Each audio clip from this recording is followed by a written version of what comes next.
جعفر الصادق، طالب من المتفوقين الثاني. وشيء أكيد من أسمنا ما حنكون طلاب عاديين، بل طلاب متفوقين. درجاتنا، أخلاقنا، ثقافتنا وإبداعاتنا وشعارنا حيكون الانتقال من التعليم للإبداع.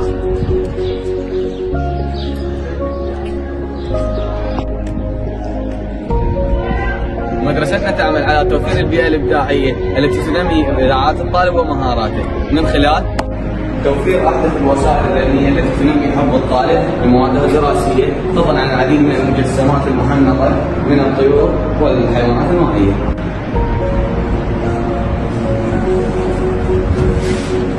استعمال المتجر للتطبيقات ومادة الأحياء مثل فحص عينات الدم وأيضا فحص الكائنات المنشرية.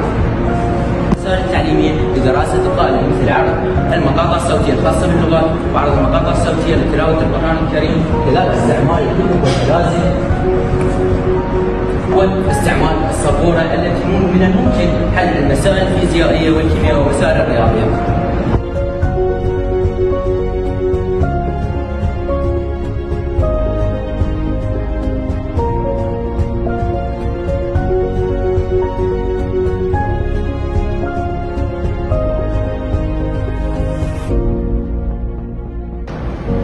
And of course, we can speak English fluently, and it's one of the many privileges this school offers, using smart tech and the help of brilliant teacher Dr. Mohammed Ghalib.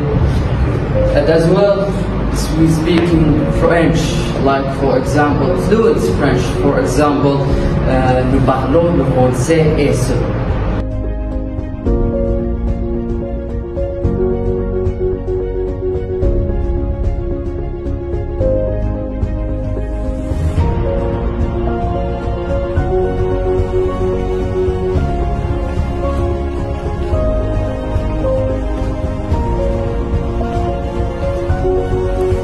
تعتبر المكتبة المكان الثقافي داخل البيئة الدراسية التي تحتوي على جميع أنواع الكتب التي تطور الخيال العلمي والأدبي والثقافي للطالب، مثل ديوان المتهدد، مثل ديوان النثر العربي وغيرها من الكتب الثقافية. وأخيرا وليس آخرا، مكتبتنا الجميلة اللي تمثل كنز معرفي للطالب تفتح له أبواب العلم والمعرفة.